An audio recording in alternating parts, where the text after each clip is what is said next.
Muy buenos días a todos, sean bienvenidos nuevamente a un episodio más de EcoCar, Experiencias Cotidianas Cardiovasculares, de Grupo Menarini, área científica en pro de la educación médico continua. El día de hoy, pues tenemos un tema muy controversial, muy importante que ha impactado y ha cambiado de cierta forma la perspectiva del médico ante una enfermedad que realmente no la teníamos bajo la lupa. En este caso, pues el tema será ETB en COVID-19, lo que hemos aprendido en un año, y como muchos de ustedes, de los que nos estarán sintonizando, sabrán que el manejo de esta patología que ha venido a revolucionar la medicina de una forma trascendental, realmente todavía se mantiene en constante cambio. Pues recientemente las últimas noticias, no me dejarán mentir, ustedes han visto cómo se han presenciado pues nuevas cepas más virulentas que han afectado pues a poblaciones más jóvenes, ¿verdad? Y que gracias a Dios pues la tecnología y los avances científicos han permitido obtener pues ya una vacuna que de múltiples presentaciones, ¿verdad? De parte también de las diferentes compañías que vienen a brindarnos a nosotros pues un porcentaje de seguridad y de disminución de la prevalencia de cuadros más complicados. Sin embargo, la ETB, que es un marco que se resalta demasiado y afecta a muchas de las personas que son ingresadas en aspectos moderados y severos, pues también sigue siendo algo novedoso, algo de incertidumbre, pues realmente las opiniones, sugerencias y recomendaciones son muy variadas. Y es por eso que el día de hoy nos acompaña el doctor Julio Osorio Bonilla, médico especialista en medicina crítica de Panamá, es jefe de la unidad de cuidado intensivo del Hospital Rafael Hernández de Chiriquí y es especialista de medicina del enfermo en estado crítico y terapia intensiva del Hospital Inglés ABC de Ciudad de México. En este caso, pues el doctor ha estado en múltiples ocasiones con nosotros en pro de esta educación médico continua, aportando y enriqueciendo realmente al gremio científico de cómo su experiencia en estos pacientes pues puede llegar a ayudarnos a nosotros a tener una luz, una guía en el manejo de estos pacientes. Doctor, muchísimas gracias el día de hoy por contar con usted y gracias de antemano también por el espacio que nos otorga en su agenda. Muchas gracias por la invitación. Perfecto. Pues entonces, en este caso, el día de hoy el doctor nos va a compartir su experiencia en cuanto a los casos que él ha tenido en estos 365 días y un poco más en cuanto al aspecto de COVID. Y nos gustaría, doctor, que usted nos comentara cuál ha sido su observación o los cambios que usted ha visto en esta terapéutica desde que inició la pandemia a la fecha. Gracias nuevamente por la invitación. Sí, lo primero que debería mencionar en este tema, creo, es que muy temprano, al inicio de la pandemia, se publicó, sobre todo publicaciones europeas, italianas específicamente, el aumento de la incidencia de casos de enfermedad tromboembólica venosa profunda en los pacientes afectados por COVID. Incluso se publicaron algunas necropsias que se hicieron en las que se documentaba que había formación de coágulos en la microvasculatura, sobre todo pulmonar, ¿no? Como causa de deceso, de muerte de estos pacientes. Entonces, a partir de eso, nosotros hicimos en nuestra mente una pregunta. ¿Será solamente eso? Definitivamente no.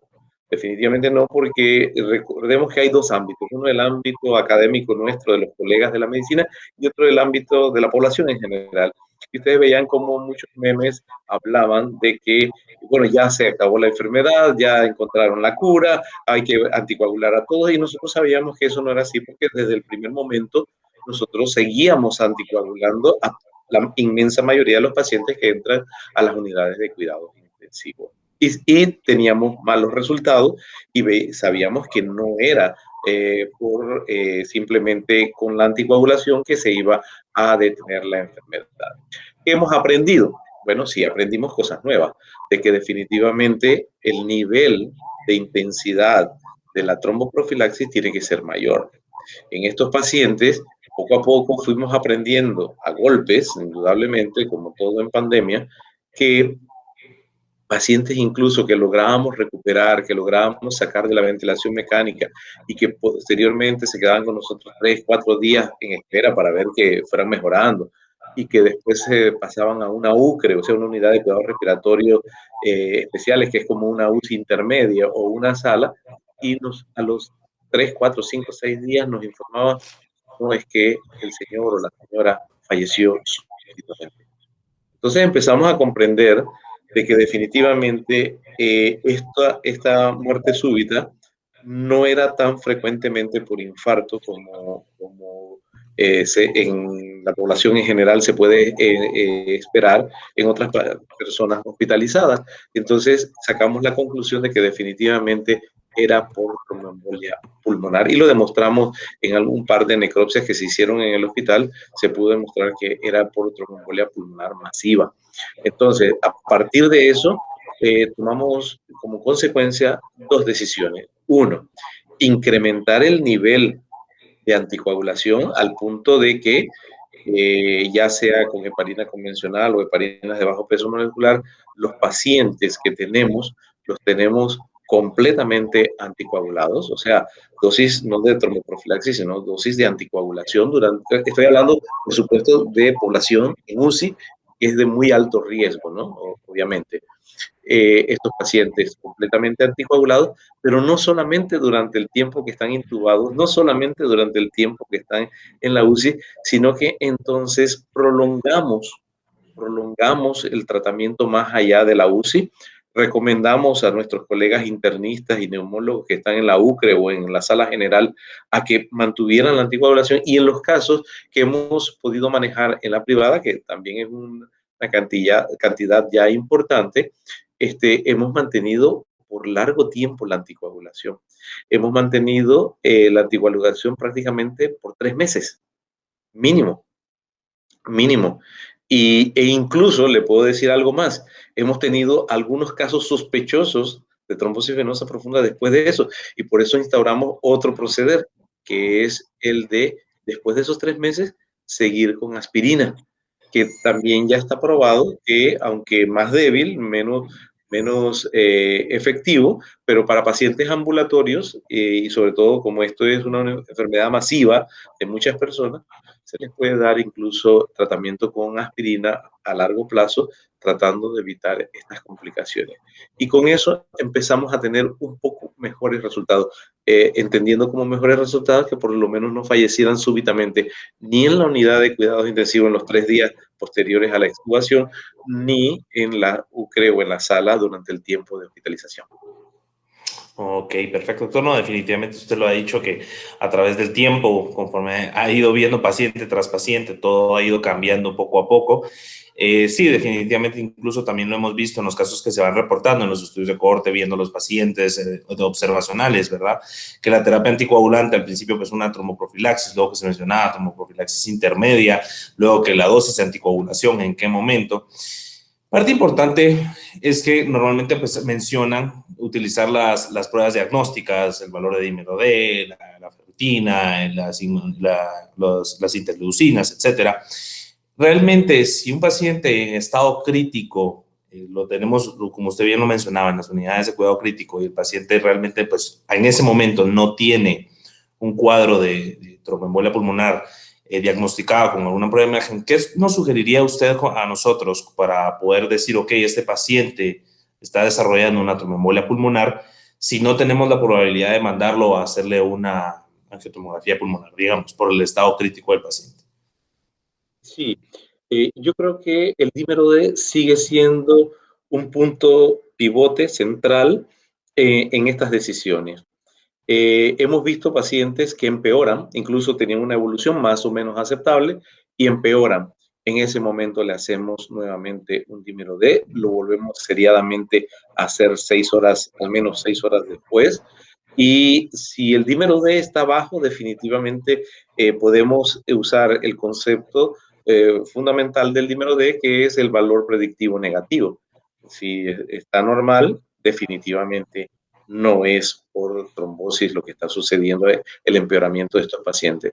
Pero en la realidad, en la práctica, sí nos ha servido este concepto, pero la mayoría de los pacientes ya tienen un dímero D ligeramente aumentado. Entonces, a pesar de que esto no está publicado como tal, nos hemos remitido a un concepto que manejábamos incluso desde México cuando yo era residente hace 22, 23 años atrás, y decíamos que está bien, el dímero D está diseñado para ser un predictor negativo, pero si tenemos valores con cierto rango, definitivamente podemos sospechar la posibilidad de que sea a partir de fenómenos trombóticos, sobre todo cuando no tenemos una cirugía reciente, que la mayoría de los pacientes COVID no la tienen, o que no tengan un politraumatismo, que la inmensa mayoría de los pacientes con COVID no lo tienen, que son patologías que nos pudiesen falsear el dímero D. Pero si tenemos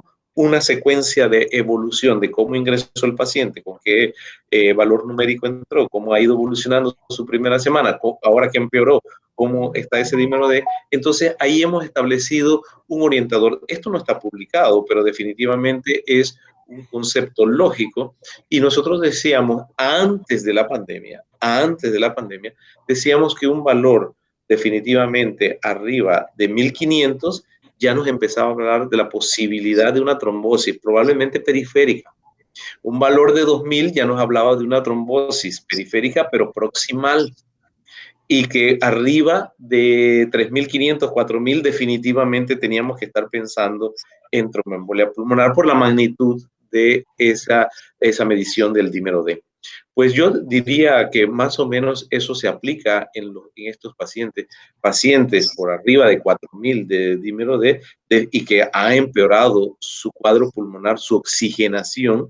Yo creo que es altamente sospechoso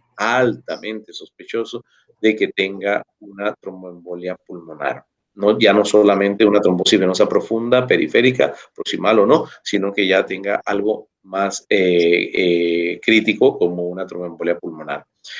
Y obviamente que la siguiente medida sería la discriminación a partir de un ecodoppler, un ultrasonido, en el cual definitivamente vamos a hacer con el eco mediciones cardíacas de cómo está las presiones pulmonares, porque acuérdense que con una embolia pulmonar grande, masiva, definitivamente se altera la mecánica de la circulación pulmonar, aumentando la hipertensión pulmonar, y además de eso, esto trae consecuencias.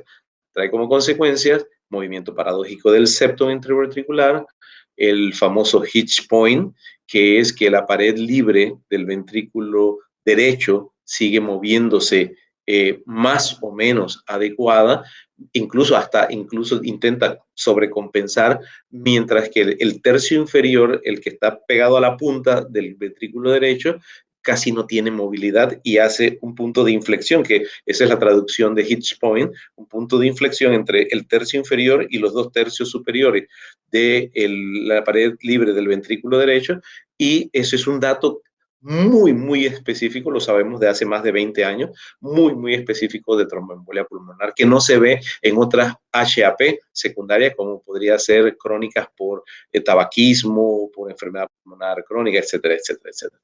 Bien, yo creo que el eco ahí tiene un valor importantísimo, y luego de él, si estuviesen nuestras posibilidades, definitivamente llevar al paciente a una angiotomografía. Esa angiotomografía toma poco tiempo, y lo único que a veces está en tan malas condiciones el paciente que no puede ser ni siquiera trasladado de la unidad de cuidados intensivos a radiología, pero sería lo ideal, y así demostrar la posibilidad. Déjeme decirle que hemos tenido casos en los que hemos tomado medidas heroicas. Teníamos un paciente joven, 34 años, que había ingresado más o menos, tuvo 5 días de evolución estable en la UCRE, no con nosotros, y cuando nos lo pasaron era porque llevaba 2 días saturando 74 y el evento había sido súbito. El paciente estaba en tan malas condiciones y no mejoraba que 74 de saturación Eso correspondía a prácticamente 40 de presión arterial de oxígeno. Definitivamente era un predictor de muerte en las próximas horas, 2 horas. Y ante la imposibilidad de llevarlo hasta radiología, porque tenemos el tomógrafo en el hospital viejo y estamos en el hospital nuevo y todavía no tiene interconexión habilitada y todo lo demás, entonces tomamos la medida heroica de trombolizarlo. Y poco a poco el paciente fue mejorando. La trombolisis en problemas pulmonares es en 2 horas, a diferencia de la cardíaca. Y de 74, al final de la trombolisis, ya en 2 horas ya estaba saturando 80. Y ese paciente, a las 6 horas después estaba saturando 82, y al día siguiente 84, y a la mañana siguiente estaba ya en 90, llegó a estar en 90. Lastimosamente debo ser honesto y de mencionar de que el paciente finalmente 3 días después falleció, a pesar de que lo cubrimos rápidamente con heparinas de bajo peso molecular a dosis completa, ajustada por peso. No era un paciente obeso, era un paciente joven, atlético, promedio, y a pesar de todo, a los 3 días volvió a empeorar, volvió a hacer desaturación. Yo no estaba de turno, pero teníamos la duda de si era que había vuelto a hacer una trombosis pulmonar, y bueno, ya no tomamos otra medida, pero por lo menos es una experiencia que tuvimos. Ahora, algo importante que acabo de recordar y me gustaría mencionar es que no todo es tromboembolia pulmonar clásica en estos pacientes. Y eso también lo sabemos de las necropsias publicadas desde los chinos, los italianos y de otras nacionalidades en Europa que han hecho, porque una cosa es el evento agudo, grave, que evidentemente sí se correlaciona con lo que conocemos tradicionalmente de tromboembolismo pulmonar agudo, submasivo, masivo, etcétera.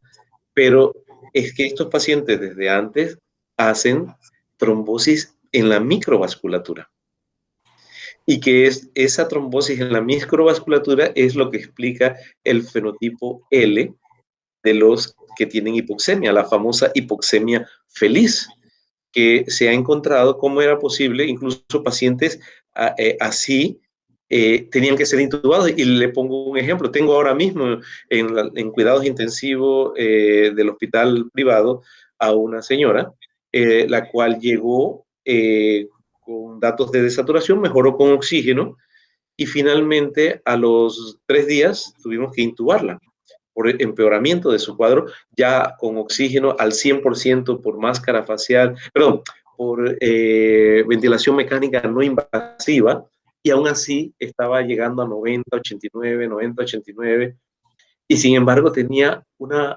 frecuencia ventilatoria de 22.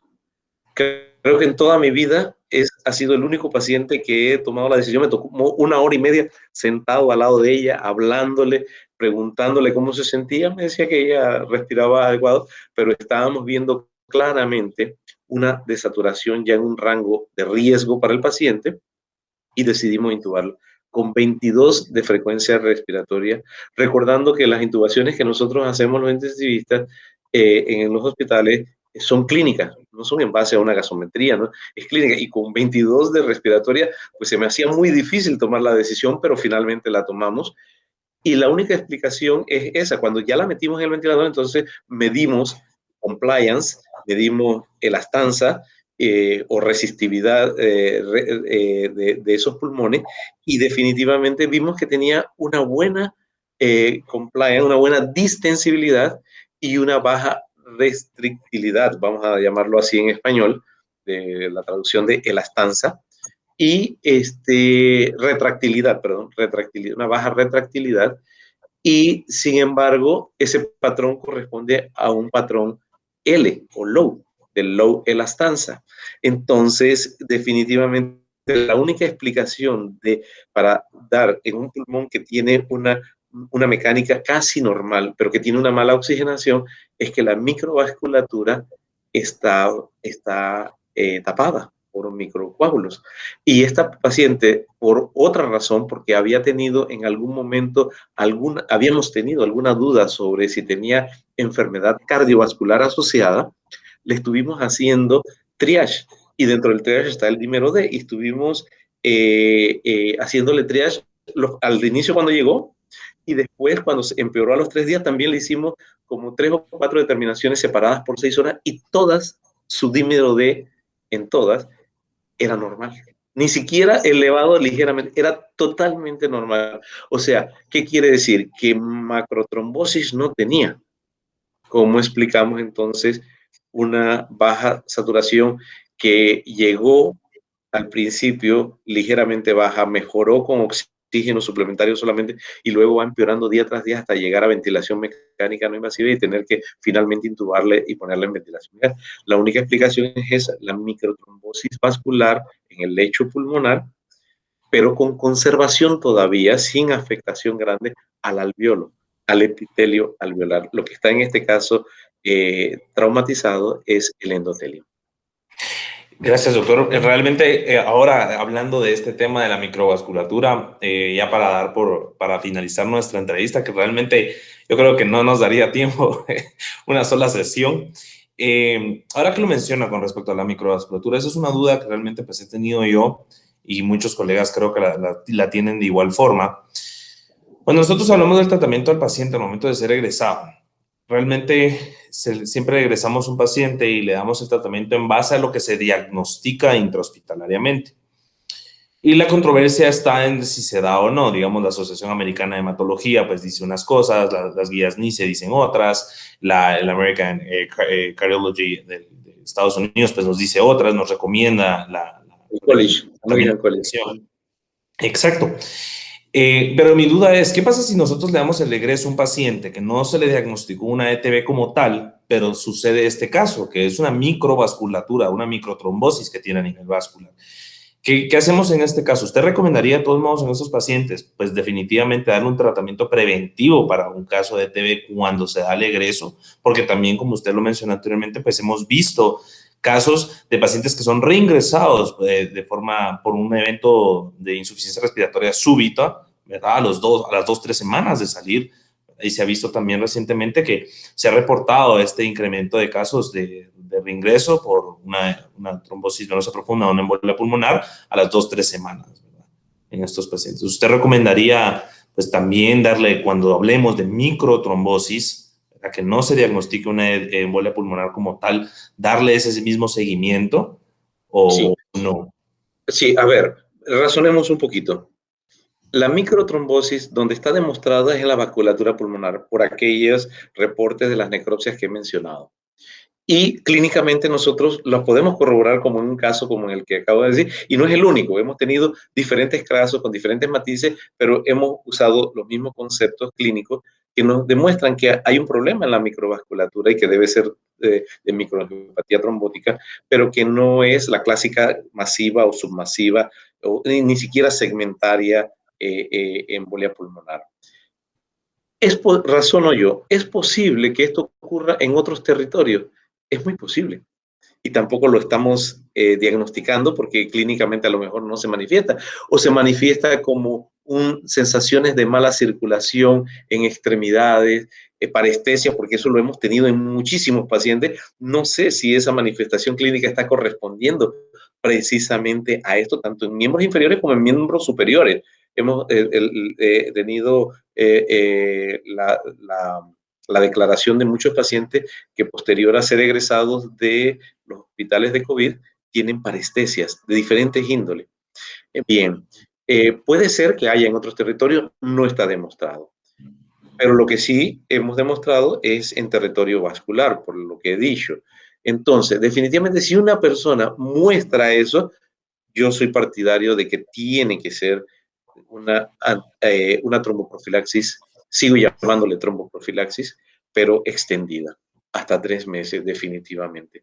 Porque esos pacientes, lastimosamente, son los que tienen un exceso de muerte súbita, incluso en su casa, como usted ha mencionado, doctor, 2 o 3 semanas posterior al egreso hospitalario.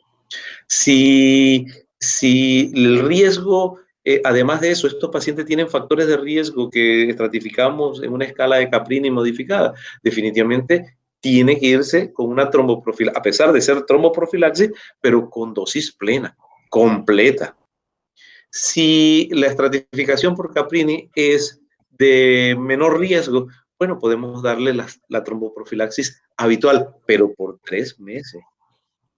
Y si aún así persisten los problemas, entonces más allá, como le he mencionado al comienzo, lo que hacemos es dar aspirina.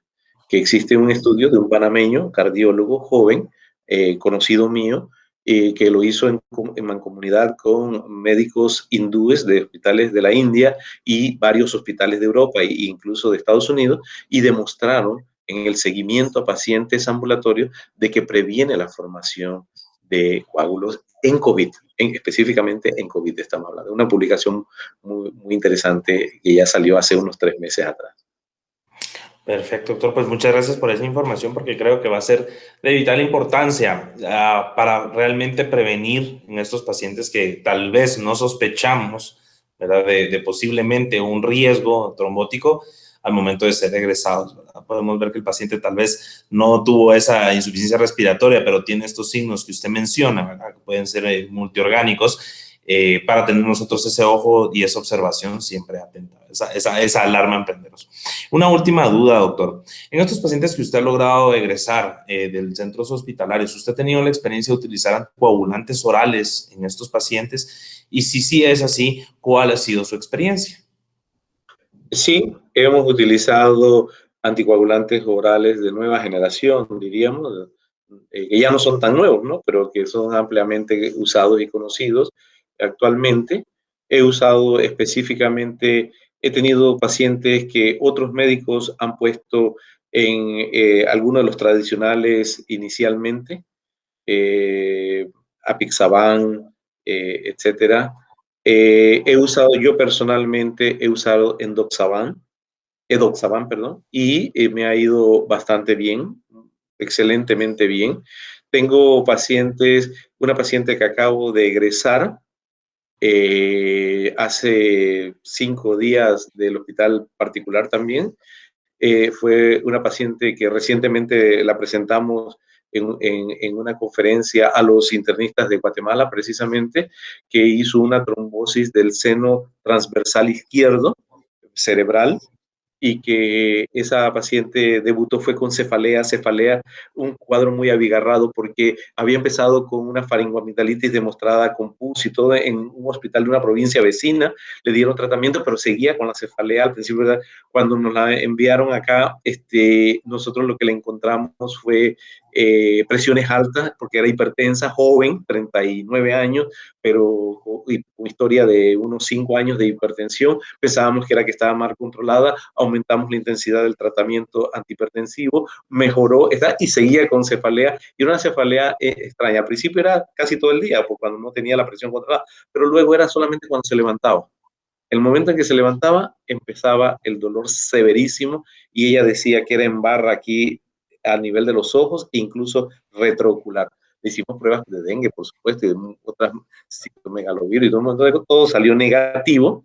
Y finalmente, cuando se interconsultó a oftalmología, vimos que tenía inflamación de los nervios ópticos. Teníamos 2 tomografías, una hecha en su provincia y otra hecha con nosotros, que hablaban de que no había edema cerebral, o sea que no era la causa de edema cerebral esto. Se pensó un pseudotumor cerebri, pero algunas cosas no nos encajaban. Llamamos al neurólogo, y fue el que sugirió que hiciéramos una angioresonancia magnética cerebral, y ahí se demostró claramente que tenía, del lado izquierdo, el seno transversal estaba totalmente obstruido.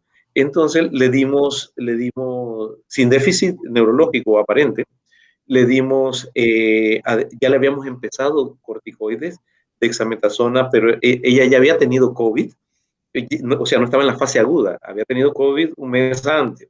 El problema es que, como el diagnóstico inicial fue inflamación del nervio óptico y probable pseudotumor cerebral, entonces le dimos dexametasona en dosis seriadas. Había mejorado, pero no totalmente el problema de la cefalea. Cuando vimos esto otro, hicimos la anticoagulación completa con bemiparina, 7.500 unidades, y por acuerdo consensuado con el neurólogo, con el cual estamos muy bien sintonizados aquí en nuestro grupo, se le dio también aspirina y se le dio clopidogrel, todo, con un riesgo alto hacia la posibilidad de sangrado, porque estamos hablando de territorio cerebral que no es tan noble como el territorio cardíaco que soporta todo eso. Y sin embargo, a la paciente le fue excelentemente bien y decidimos dejarle por un mes la heparina de bajo peso molecular, y a partir del mes, entonces se le va a dar por 3 meses más edoxaban. Y ese es el plan ahora mismo, hasta donde sé ayer que me llamó por teléfono la paciente, hasta el momento sin síntomas. Ya los últimos 3 días que estuvo en el hospital no tenía cefalea, no tenía ningún síntoma, está en su casa, está pronta a reintegrarse a su trabajo y esperemos que la evolución sea adecuada. Sí, realmente bastante interesante, doctor, como también el abordaje multidisciplinario que usted menciona, para poder detectar algo que se va descartando, se van cambiando los diagnósticos, ¿verdad? Pero qué interesante, doctor, y gracias por compartirnos pues este caso. Por aras del tiempo, nuevamente, doctor, realmente agradezco muchísimo la participación que usted ha tenido con nosotros, el amplio expertise que nos ha compartido. Sé que va a dar creces al conocimiento de muchos médicos que se encuentran en primera línea y que va a facilitar, de cierta forma, el abordaje del paciente COVID y la prevención, ¿verdad? Principalmente la prevención para la ETB, así como un tratamiento oportuno, ¿verdad? Y que realmente pues superemos nosotros esa barrera, porque es una barrera a la que existe este miedo al sangrado, porque definitivamente lo hay, pero no temer al hecho de dar una anticoagulación efectiva, oportuna y adecuada, ¿verdad? A estos pacientes, tanto antes, durante como después de su egreso, ¿verdad? Entonces, doctor, muchísimas gracias nuevamente por estar con nosotros el día de hoy. Yo creo que vamos a tener que organizarnos para tener otra actividad con usted, para seguir aprendiendo un poco más de su amplia experiencia. Y en este caso, a todas las personas que nos sintonizaron el día de hoy, les extiendo una cordial invitación para el próximo episodio de EcoCar con isquemia silente y diabetes, ¿verdad? Entonces, doctor, muchísimas gracias. Le agradezco. Muchas gracias al Grupo Menarini. Estamos en contacto hoy. A todos ustedes. Saludos. Hasta luego. Próximamente en un episodio de EcoCar.